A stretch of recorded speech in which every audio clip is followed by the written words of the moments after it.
ku bilaabay dhimasho iyo dhaawac ayaa ka dhashay qarax halalay gaari ay saarnaayeen xildhibaano hore iyo askar ka tirsan booliiska Soomaaliya ka ogaanta ka dhacay magaalada Muqdisho. Wariyeenna Yunis Durraan Cali ayaa warkaasi noo faafahinaya. faahfaahinno dheeraada ayaa laga helayaa qarax nooca miinada ah oo maanta mas'uuliyiin hore lagu eegtay degmada Shibis ee gobolka Banaadir si gaar ah iska biixaani qaraxan oo haleelay gaari nooca Soomaalida u taqaan qooqan ayaa waxa ka dhashay khasaare iskugu jira dhimasho iyo dhaawac waxaana xubnaha qaraxa la eegtay ay ahaayeen kisa xildhibaan Xuseen Carraale iyo Muxudiin Xasan Afrax oo hore xubin uga soo noqday baarlamaanadii hore ee dalka. inta la xaqiijiyay la afar askari oo ilaalo u ahayd mas'uuliyiintan ayaa qaraxan ku geeriyootay halka ay ku dhaawacmeen labadan mas'uul kuwaas oo dhaawacooda la dhigay isbitaalka Digfeer. Cabdullaahi Cumar Geesdir oo kamid ah dadka deegaanka Biixaani ayaa keenan uga warramay sida ay wax u dhaceen. guriga howl ka haystay ama kalaa'un guriga carra iyo daro iyo carra iyo kulli soo galay meel agtayda waaye adiga oo haday balato oo 100 mitir aan dhammayn oo ii jarta waaye.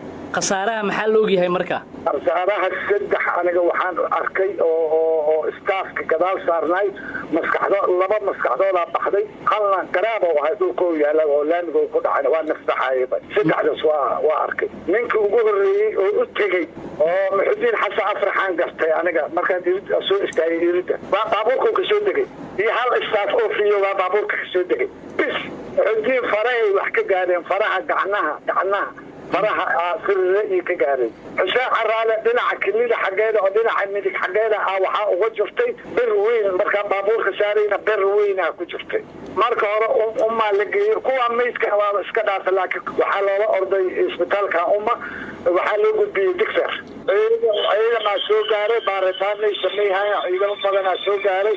magaalada Muqdisho waxa maalmihii dambe ku soo badanaya qaraxyada miinooyinka dhulka lagu aaso taasoo geysata khasaarooyin kala gedisan.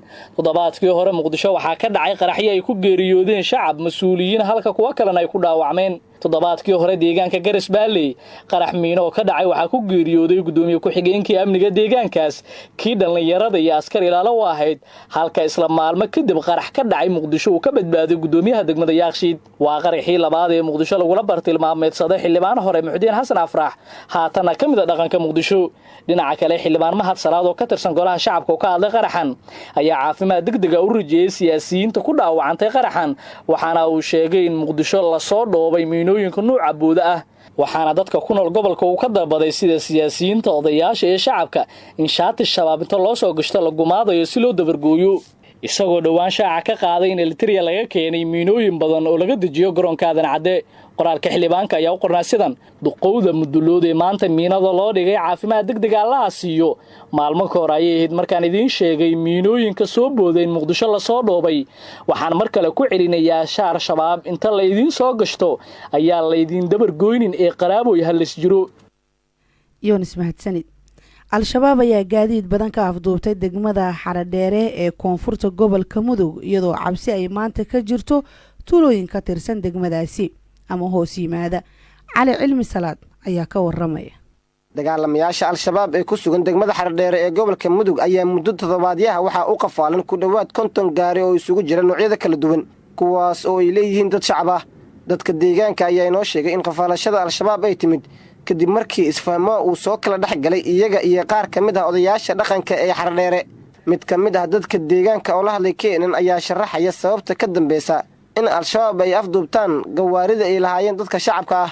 warniyo gaariidkaas waa gaariid aad u fara badan oo nimankan ay hayaan magaalada haysta al-shabaab marka gaariid waxa weeyaan dad wax dilay oo yacni kadibna ay dhacday wax alla iyo wixii ciddaas gala ama ha fiicnaada ama ha xumaada dhammaantood gaariidkoodii beertay ku wada jiraan marka arrintaasaa ka taagan magaalada oo ayaan tarbuuq badan dhalisay marka waxaa jira dhinacyo fara badan oo isugeynaya oo yacni baabuurtooda rabaan inay doontaan iyo kuwaanoo rabaan yacni in ayaana baabuurta hayaan adiga gaadiidka ilaa 40 iyo meelahaasaa la sheegay waxyaaba kalena way jirjiraan oo meelo kale lagu hayo oo barayfada waxaa leeyahay nin ayaa dilay nin marka ninkii dilay ninkii waxaa dad buu kasoo jeedaa dadkuu kasoo jeedaa la yidhi soo qabta ninkaas ninkii waa la waayey marka waxay dhaheen ninka anagu meel kuma sheegno odayaashii haddaadan meel ku sheegnina waxaa layidhi marka wax alla iyo wixii aad leedihiin ay u xiran.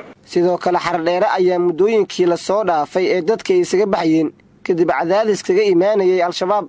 waxaa taagan caburin baa jirta, dadku mayna hadli karaan, adeegyadii ma jiro, adeeg ma jiro, iskuuladii waa la xiray, dugsiyada qur-aanka kuwa oo nimankan ayagu ay furteen marka ma jiraan marka wax barnaamij la yidhaahdo waxbarasho asaasi ah midna kama jirto.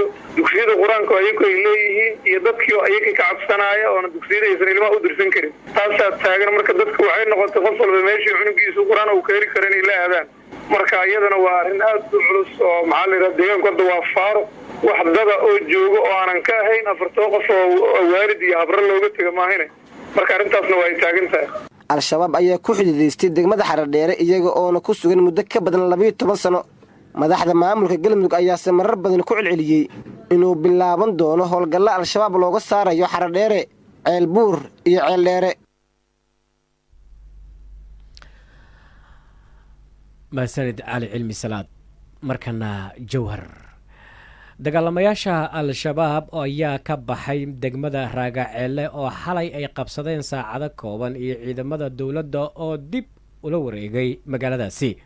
wariyaha inooga soo warrama magaalada jawhar shabeellada dhexe Bashiir Cali Daahir ayaa warka inoo soo diray.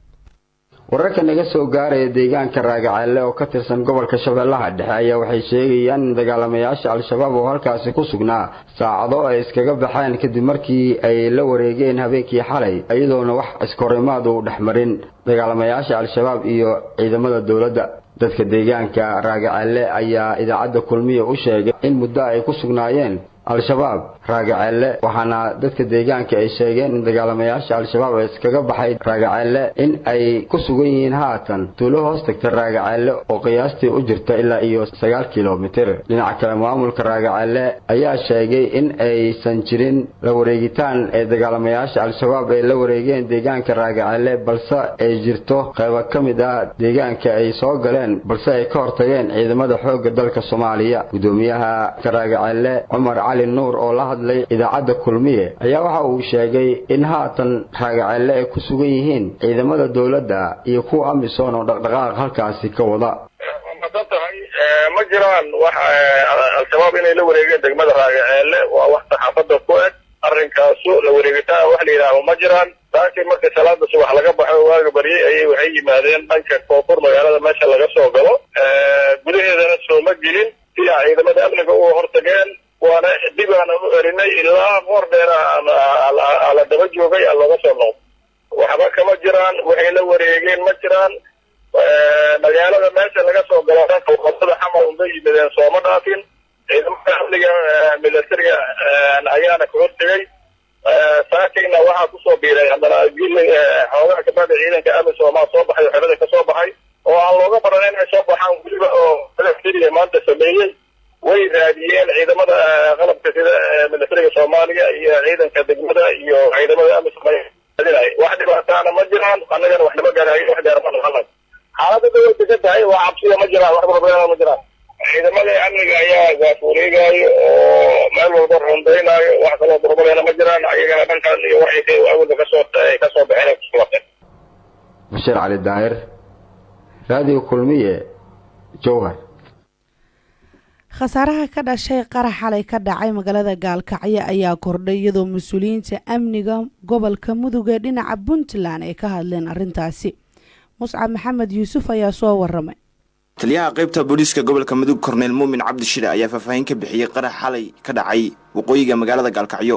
taliya Muumin oo warbaahinta kula hadlay magaalada Gaalkacyo ayaa sheegay in qaraxaas ay ku dhinteen 2 qof oo mid uu yahay shacab halka kalena uu yahay askari.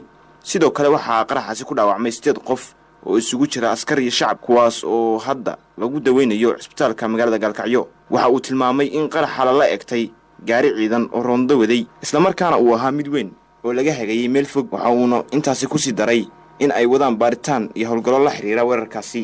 dhanka kale taliyaha qaybta booliiska gobolka Mudug waxa uu sheegay in shalay garinkii dambe ay qabteen qaraxyo diyaarsan iyo kuwo la diyaarinayay. maanta oo ay taariikhdu tahay 23 bishii koowaad waxaan rabnaa inaan ka warbixinno dhacdadii xalay oo ku saabsaneyd qaraxa.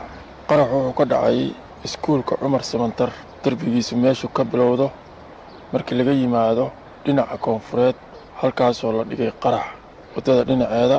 kadibna waxaa halkaas marayay gaari ay saaraayeen ciidanka roondada ee magaalada ka shaqeeya.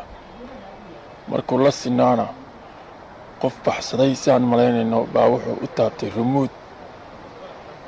halkaa waxaa ka dhacay khasaare inta la filayay ka yar markii loo eego qaraxa weynaantiisa.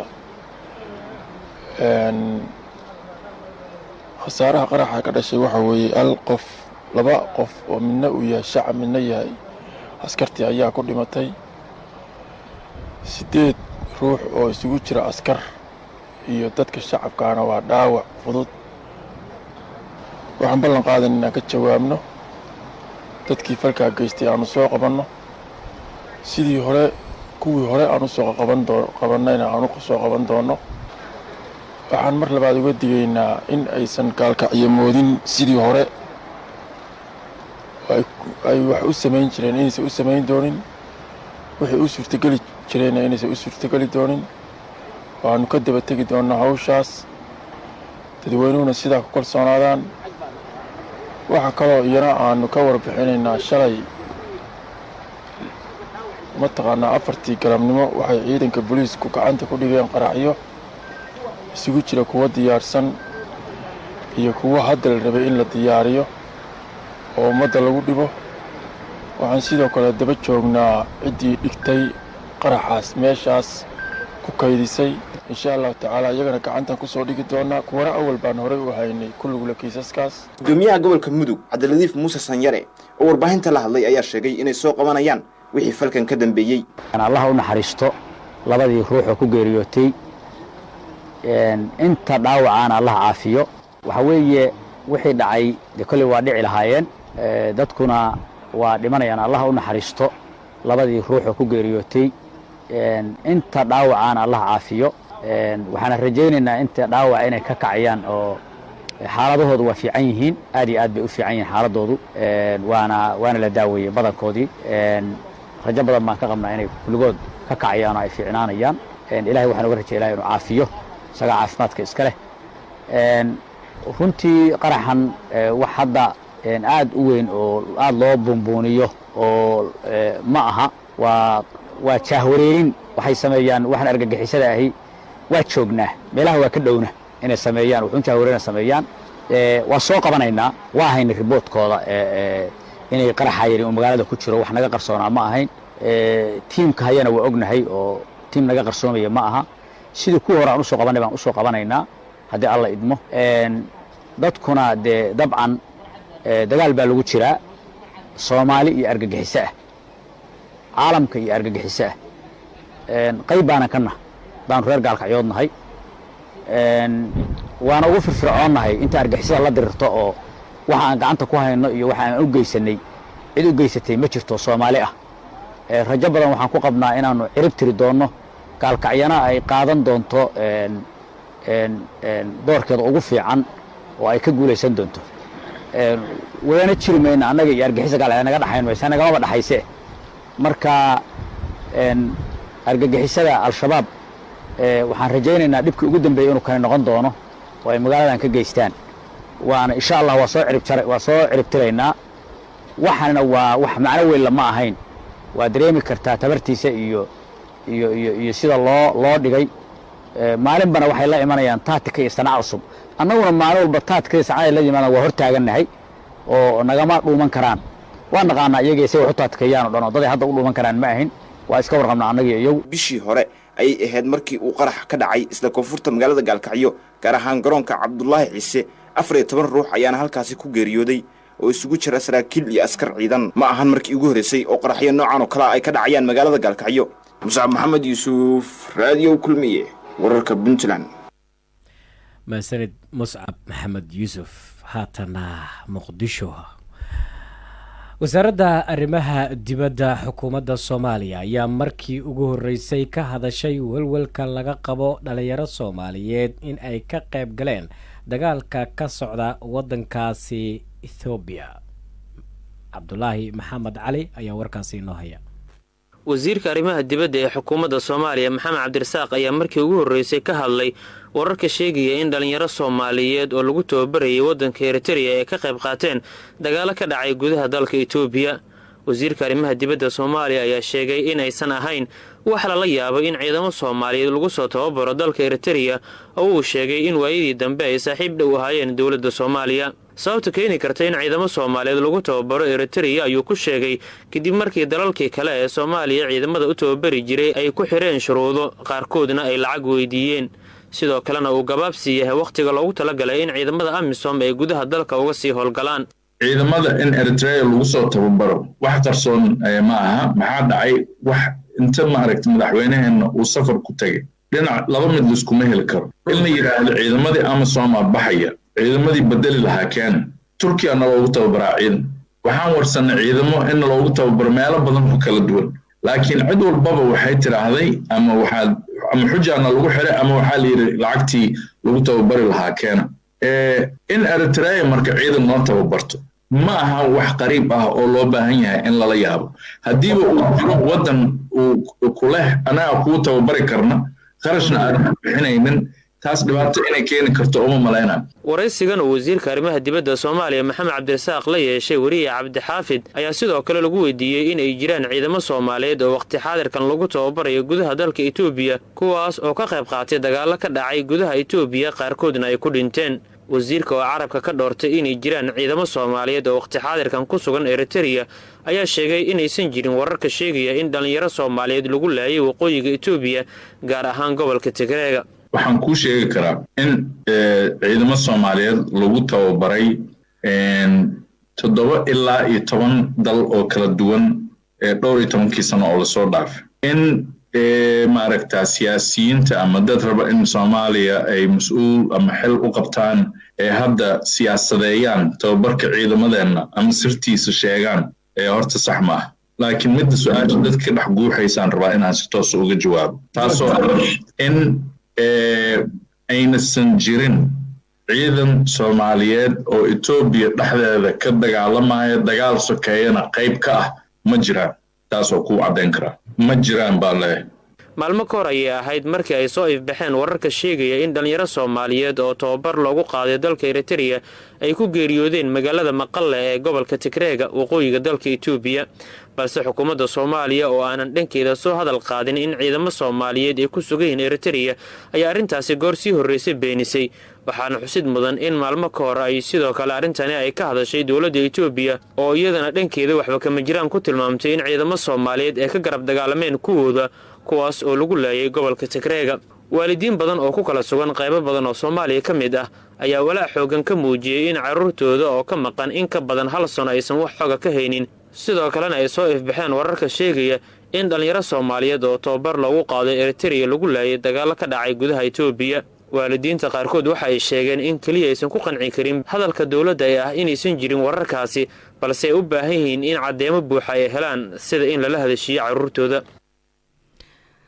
dowladda dalka Uganda ayaa sheegtay in ka badan 150 dagaalame oo Al-Shabaab ay ku dishay koonfurta Soomaaliya. xasan maxamed aweys ayaa faahfaahinaya warkan. ciidamada Uganda ee qaybta ka ah AMISOM ayaa sheegay in ay dileen 189 kooxda Al-Shabaab oo iyagu lagu qaaday howlgal lama filaan iyo degdeg aha iyagoo ku shirsan tuulo ka mid ah deegaanada koonfur galbeed Soomaaliya.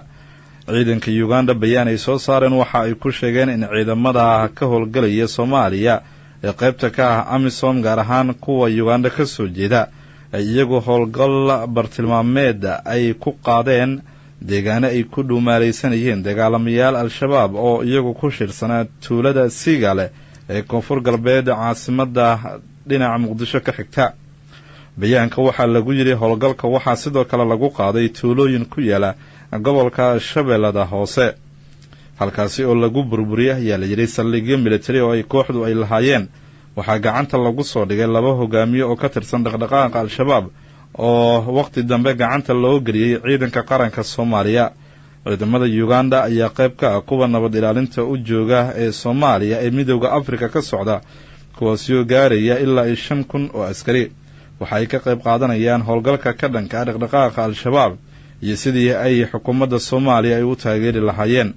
howlgalkan waxa uu imaanayaa iyadoo ay dhammaystireen ciidamada maraykanka ee soomaaliya joogay oo askarigii ugu dambeeyey uu ka baxay, waxaana jirta ayaa la leeyahay kadib in ay sii kordheen walaaca dagaalamayaasha al-shabaab ee howlgallada militari ee dhinaca beri iyo dhinaca cirka ee lagu hayo dagaalamayaasha ku sugan koonfurta iyo bartamaha Soomaaliya.